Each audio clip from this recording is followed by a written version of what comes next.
ताजा, हमेशा फ्रेश। इस घर की बेटियां।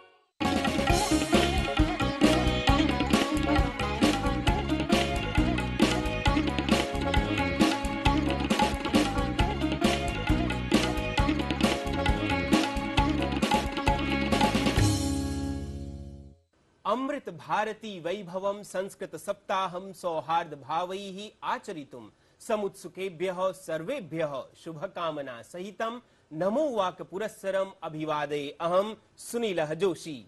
अहं ऋचा अपि सर्वेभ्यः संस्कृत प्रेमी जनेभ्यः अवसरे एतस्मिन् अभिनन्दन पूर्वकम् अभिवादयामि। ऋचे जानासि किल श्रावणी पूर्णिमायां यथा चन्द्रमसः कौमुदी जागतिकान् आनन्दयति तथैव संस्कृत दिनम् अपि संस्कृत प्रेमी जनमनांसि प्रफुल्लयति। सत्यं ब्रवीति भवान्। एतदेव कारणं यत् संस्कृत सेविनः प्रेमिणः च संस्कृत सप्ताहं संस्कृत पक्षं संस्कृत मासं वा सर्वतो भावेन प्रफुल्ल मनसा देशे विदेशे च सर्वत्र आमानयन्ति।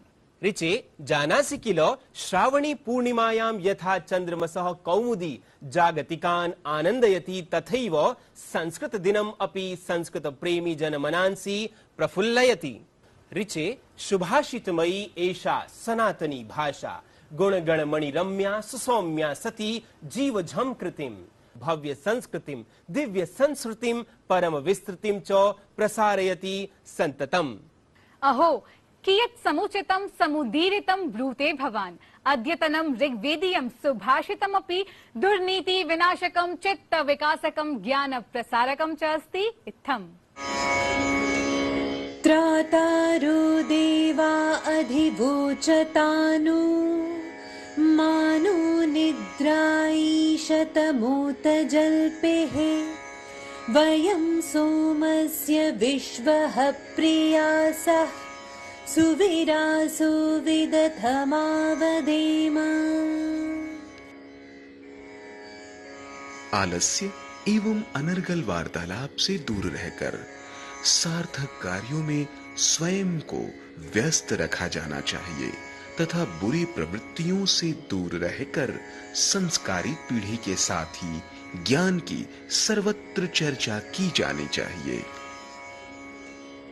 To be saved from laziness and useless talk, one should always be busy. Let us keep away from bad tendencies, give birth to excellent children, and let our knowledge be discussed everywhere. प्रिय प्रेक्षकाः, संस्कृत सेविनः प्रेमिणः च संस्कृत सप्ताहं संस्कृत पक्षं संस्कृत मासं वा सर्वतो भावेन प्रफुल्ल मनसा देशे विदेशे च सर्वत्र आमानयन्ति।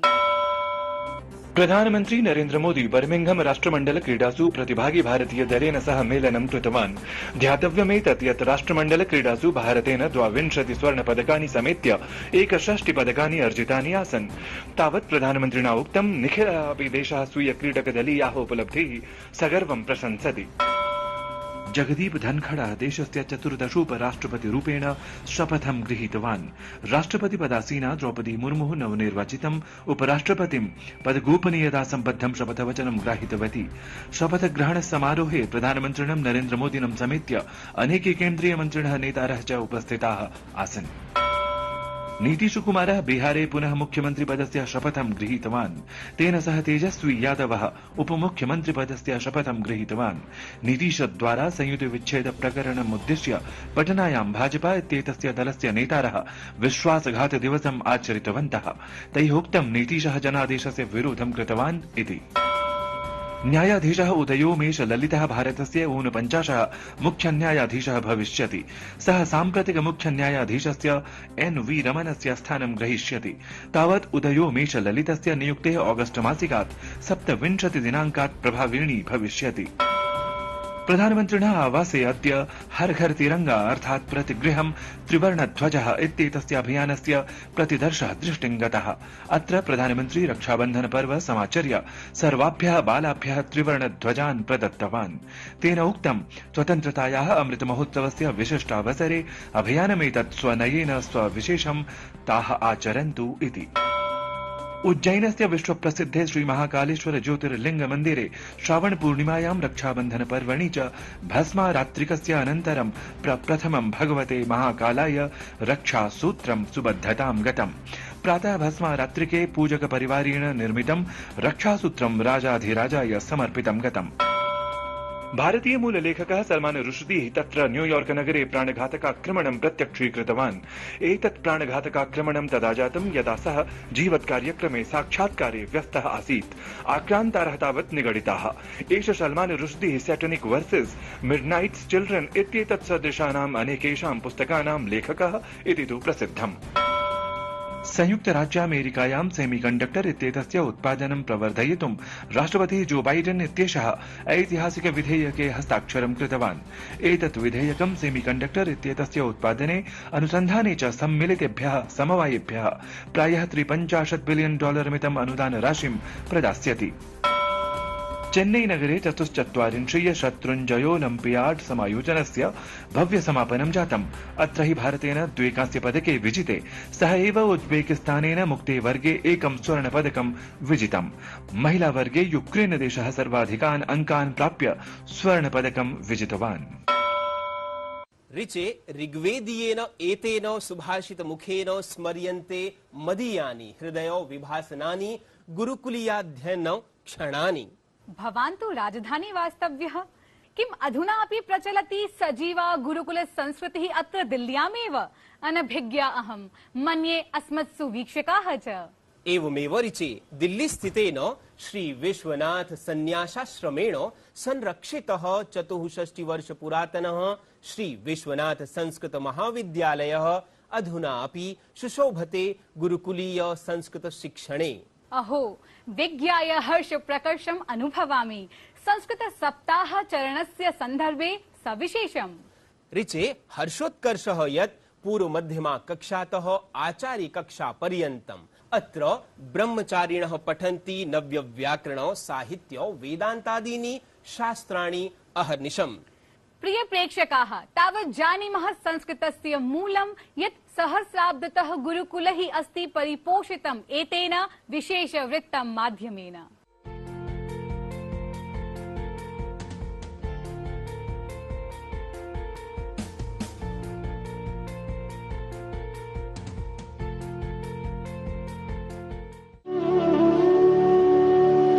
शिक्षायाः प्राचीन संस्थानं श्री विश्वनाथ संस्कृत महाविद्यालयः राजधान्यां नवदिल्ल्यां स्थितात् दिल्ली विश्वविद्यालयात् केवलं 3 किलोमीटर अन्तराले एव विराजते, यत्र गत 60 वर्षेभ्यः अपि प्राक्कालाद् अनवरतं गुरुकुलपद्धत्या भारतीय दिव्य ज्ञानं प्रसार्यते। एतस्मिन् विद्यालये दिवसारम्भः वेदानां मन्त्रोच्चारैः भवति।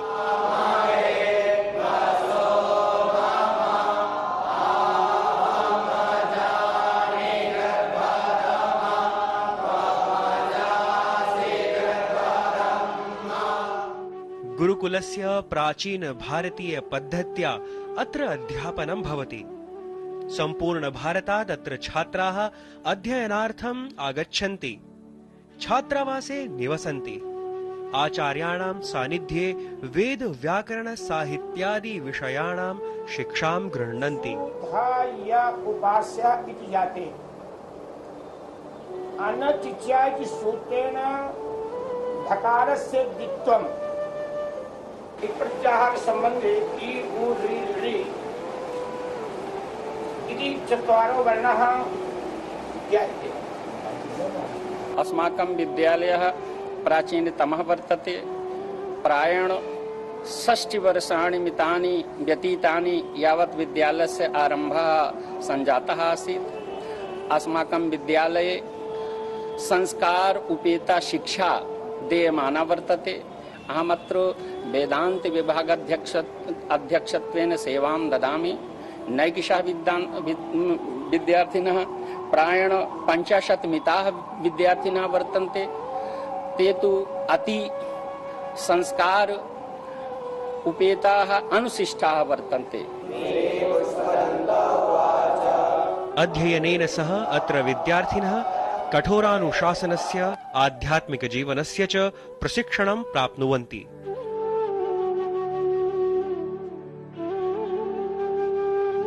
नमो नमः। अहं मयङ्कः। श्री विश्वनाथ संस्कृत महाविद्यालये मया 7 वर्षाणि व्यतीतानि। इत्युक्ते शास्त्रे 3. वर्षस्य अहं छात्रा इदानीं। मम नाम विपिन शर्मा। गुरुकुलस्य वातावरणं शोभनं भवति। बाल्यकालात् एव अत्र छात्राणाम् अध्ययनं प्रारभ्यते। शिक्षका अपि अत्र उत्तमरीत्या पाठयन्ति। गुरुकुलजीवनम् आनन्दमयं भवति।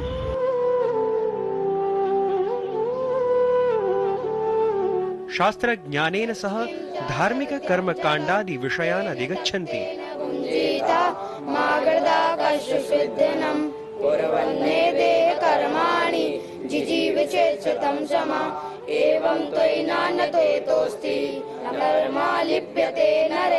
राजधान्यां देहल्यां स्थितः वर्तते श्री विश्वनाथ संस्कृत महाविद्यालयः, यत्र प्राचीन भारतीय ज्ञान परम्परायाः वैदिक परम्परायाः च पोषणं भवति। अत्र छात्राः शिक्षकाश्च पूर्णतया संस्कृतेन अध्ययनाध्यापने संलग्नाः सन्ति। श्री विश्वनाथ संस्कृत महाविद्यालयतः नीतीश भारद्वाजः। वार्तावली वृत्तं टीटी न्यूज़।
समाज की बेड़ियां तोड़कर हासिल किए अनोखे मुकाम।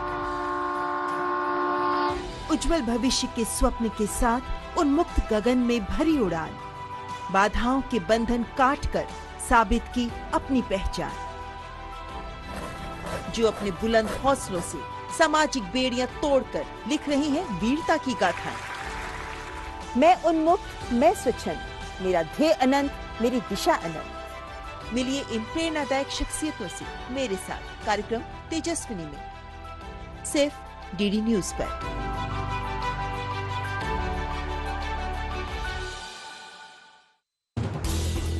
हर दिन हर पल बनती खबरें, बदलती दुनिया, हम लेकर आते हैं आपके लिए बड़ी खबरें, संपूर्ण कवरेज, ताकि आप रहें खबरों के बीच हमारे साथ। मिड डे प्राइम हिंदी सोमवार से शुक्रवार दोपहर 1 बजे सिर्फ डीडी न्यूज पर।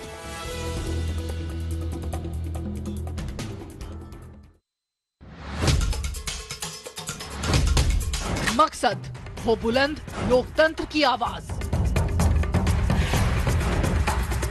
जज्बा तमाशे का शोर नहीं, जनहित पर हो जोर। मुद्दा जो तय करता हो देश की दिशा, सवाल वही जिनसे जुड़ा हो जन सरोकार। देखिए 5 की पंचायत मेरे साथ सोमवार से शुक्रवार शाम 5 बजे सिर्फ डीडी न्यूज पर।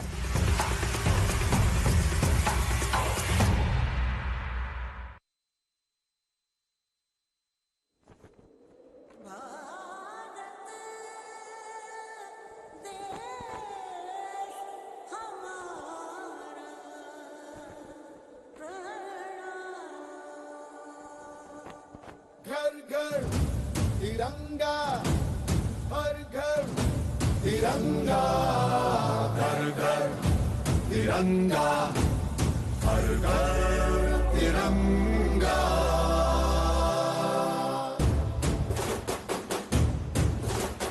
घर घर तिरंगा, रथ घर तिरंगा, घरों घरी तिरंगा। संस्कृत सप्ताहमालक्ष्य गुरुकुलीयम् एतद्वृत्तं मन्ये अस्मद्दर्शकान् भारत गौरवं प्रति अभिमुखीकरोति। निश्चयेन यदि किशोराः किशोर्यश्च गुरुकुलीय जीवनेन सह परिचिताः सन्ति तथैव ते भारतीय शास्त्राणि मूल्यानि परम्पराश्च ज्ञातुं समर्थाः भारत सुकीर्तिं च अधिविश्वं प्रसारणक्षमाः। सत्यं भारतवर्षस्य अद्वितीय सांस्कृतिक मेधा गुरुकुलेषु सुजीवति। ऋचे न केवलं सांस्कृतिकी मेधा अपितु वैज्ञानिकी अपि। संस्कृत शास्त्राणि विज्ञानो प्रज्ञान सम्मतानि। अधुना अग्रे सरामः वयं त्रिज्या प्रभागं प्रति। ऋचे सत्यं प्रतिपादयति भवान्। प्रिय प्रेक्षकाः, अद्य वयम् एतादृशेन प्रथितेन भारतीय वैज्ञानिकेन सह भवतां भवतीनां च परिचयं कारयामः, येन भारत ललाटं सदा हि उत्तुङ्गं कृतम्। दर्शकाः, त्रिज्या प्रभागीये साक्षात्कारे एषः पद्मभूषण विभूषितः नम्बी नारायणन् वर्यः प्रसिद्धः अंतरिक्ष वैज्ञानिकः वार्तावली शोभां विवर्धयति स्वकीय संवाद माध्यमेन इत्थम्।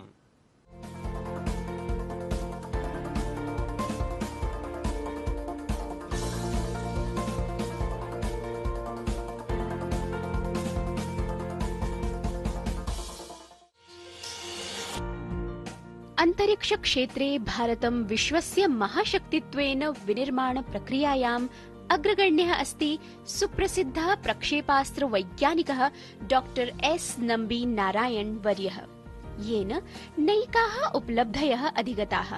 अनेन स्वदेशे निर्मितस्य प्रक्षेपास्त्रस्य PSLV इत्यस्य कृते सुप्रथित विकास यन्त्रस्य विनिर्माणं कृतम्, यस्य प्रयोगं विधाय भारतेन देशे विदेशेषु च नैके उपग्रहाः सफलतया प्रक्षेपिताः। न हि केवलम् एतदेव, प्रत्युत अत्याधुनिके क्रायोजेनिक इंजन विनिर्माणे अपि नारायणन् वर्यः महत्वपूर्णां भूमिकां निभालितवान्। पद्मभूषण विभूषितस्य डॉक्टर नम्बी नारायणन् वर्यस्य योगदानं देशः सदा सर्वदा च स्मरिष्यति। प्रिय दर्शकाः, अद्य अस्माभिः सह विद्यते अंतरिक्ष प्रौद्योगिकी क्षेत्रे भारतीय अंतरिक्ष भाग्य रूपान्तरकः रॉकेट इति प्रक्षेपास्त्र वैज्ञानिकः डॉक्टर एस नम्बी नारायण महाभागः। नमस्कारः महोदय, वार्तावल्यां भवतः हार्दिकं स्वागतमस्तु। Thank you. वयं जानीमः यत् प्रक्षेपास्त्र प्रविधि क्षेत्रे भारतं शीर्षस्थानं प्राप्नुयात् इति भवतः लक्ष्यं वर्तते। परञ्च दर्शकानां कृते वयं भवतः प्रारम्भिक जीवन विषये ज्ञातुम् इच्छामः यत् बाल्यकालादेव भवान् रॉकेट इति प्रक्षेपास्त्र वैज्ञानिकः भवितुम् इच्छति स्म, वा न वा? No, actually, as a child, I never knew even what is a rocket. But like any other child, one will watch what is flying. So I was actually developing some interest on the aircrafts. As we grew, you got into engineering, and then in engineering I chose mechanical engineering. And there again I chose an aerofoil shape axial flow compressor as my project, which was the closest to the aircraft technology. And after I passed out of my engineering, I found the project was so interesting, so I started reading more on the rockets. That is how my interest in rocket got into the picture. महोदय, विकास यन्त्रस्य गाथा अत्यन्त रोमाञ्चकारी वर्तते। वयं ज्ञातुम् इच्छामः यत् France देशात् प्रौद्योगिकीम् आनेतुं कीदृशं काठिन्यं भवता अनुभूतम्। यन्त्रमिदम् अस्माकं वाहक व्यवस्थायां कथं परिवर्तनं विधास्यति, सम्प्रति विकासयन्त्रं प्रयोगे अस्ति न वा? Yeah, it is actually used in almost all our missions. We have launched so far 53 launches using PSLVs and GSLVs. And all the mission used the Vikas engine. Of course, you know the very famous Chandrayaan and Mangalyaan missions, they also used Vikas engine. It was a joint development. We went there and we joined with the company. We were working there. This engine was not available at that time. So we jointly developed this engine. That is how you get to know the know-whys rather than not only the know-hows. So otherwise you won't be having this technology. So I just wanted to make the record clear that it was a joint development. For example, you know, you have everything in an aircraft in your country. You have the bolt, nut details. After something like about 10,000, 20,000 hours of flight, you strip the entire aircraft. Then what you do is you reassemble it. At that time you have the drawings, you have the parts, you have the procedure, you have the know-how. So all you have to do is assemble it back as per the know-how procedure. And then you fly it. देशान्तरात् श्रेष्ठ प्रवृद्धिम् आनेतुं भवतः कृत संकल्प प्रयास विषयेषु सर्वे जानन्ति एव। अपि च लिक्विड प्रपल्शन प्रविधि इति एतस्य भारते समानयन यात्रा कीदृशी आसीत्? Actually, when we started this liquid propulsion system, there was nothing called a liquid propulsion system in India. I mean in ISRO. But you had the solid propulsion technology. We were using this Aravangadu propellant, which is a solid SUK propellant, they call it. It was an extruded propellant, but one would have to understand what is liquid propulsion. Liquid propulsion means that we are using the oxidizer and fuel in the form of liquid. So then you ignite it. In both the solid and liquid, the technology is same. You burn the propellant and then expand the gas through a nozzle. Then you get the required thrust to go up. Now in India, the liquid propulsion was not possible in the sense that you didn't have the propellants, you didn't have the technology, you didn't have the materials to handle it. So when we started it, we started at a lowest level, and then we got into some kind of some 600 kg thrust, which is a very small thrust. I happened to fly that rocket first. It was a successful flight. We made only 2 flights. Then we wanted to go up, but then we didn't have the funds, or we didn't have the approval, we didn't have the project, we didn't have the personnel. Nothing is available. So we went to a 3-ton engine, which was 3 tons thrust. This was used actually, this 3 ton was borrowed from the SAM missile, the Russian missile. So we thought we will develop something, it can be of some use to the country. We had a lot of problems in developing the 3-ton, and in the flight also it failed. So that is how the liquid propulsion system started. अंतरिक्षे भारतस्य भविष्यं कथमस्ति? विशेषरूपेण अंतरिक्षे सोमे मंगले च भविष्ये मानवीय यात्रा समर्थानां प्रक्षेपक यानानां निर्माणे भारतस्य भविष्य विषये अस्माकं दर्शकान् बोधयतु। To my knowledge, we have planned very well for the satellite launching. We know that we have to launch a 4-tonner, and we have successfully done. And we have planned for almost all the boosters and the rockets required for it. But I don't think that we have planned well for the outer space related work. Yes, we had Chandrayaan, Mangalyaan. These are some kind of, shall I say, experimental work with the available rockets. You had, used it. But on the other hand, if you really want to do an outer space mission, like the moon landing mission and then the Gaganyaan and even travel to Mars and stuff like that. I think you need a detailed planning. In future, your question if it is for future, yes, somebody has to plan it. It has to be a sequential manner. You don't do things haphazard. You should have a goal set for that. You work towards that goal in step by step. So that way, I think it has a fantastic future, and you have to plan it and you have to execute it. महोदय, देशे ज्ञानवृद्धः भवान्, देशस्य युवभ्यः भवान् कीदृक् सन्देशान् प्रदास्यति? What I would like to do the youngsters particularly, because they are not yet polluted in their mind, they are youngsters. So what I feel is that today's younger generations are really smarter. These external forces were acting on us, parental, teachers and society. Now today's youngsters are having more freedom to think what is right, what is wrong. So what I would like to tell them is that for some reason, for example, what studies I should undertake. Should I to become a doctor? Should I to become an engineer? Or should I to become a painter? So whatever is your thinking, rational, or what is the job which you like, you are going to be a singer, so you like that job. So that one, you develop it. You must know the difference between a profession and a hobby. So if you are talking about a profession, and if you want to choose a profession by your own thinking, by your own discussions, your own findings, if you find something good, I strongly would say go ahead with that rather than don't get carried away by what your other people are pressurizing you to do. Why? Because I want you to be successful.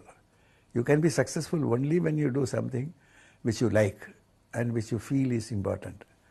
Same thing is true for general thing also. Wherever you feel you are right, stick to it. In fact, the truthful, my own life itself, I take that way. I believe that this is true, this is the way to do it. Difficulties were there, but I continued to think in that line. I never compromised anything. I was successful. So that way I feel you should do that. महोदय, अस्माभिः सह संवादार्थं बहुशः धन्यवादाः. Yeah, thank you so much, Richa. It's nice talking to you.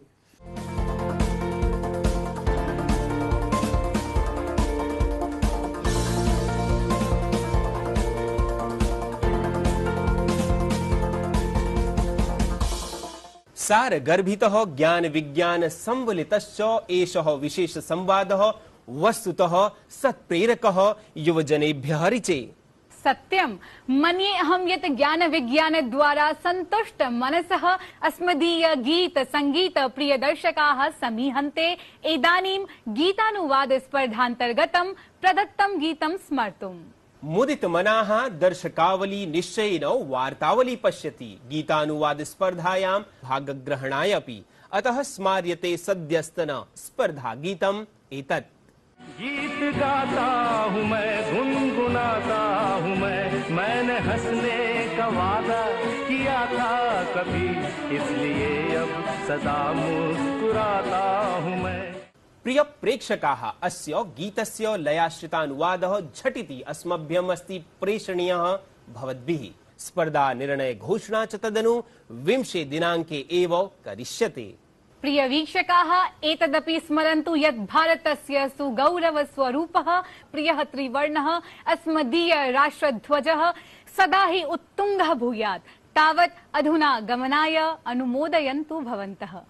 अतः स्वतन्त्रतायाः अमृत महोत्सवे संस्कृत स्वतन्त्रता दिवसयोः अवसरं स्मारं स्मारं संस्कृतध्वजम् अपि स्वकीये अन्तःकरणे वितन्वन्तु सर्वे इति कामयामहे वयम्.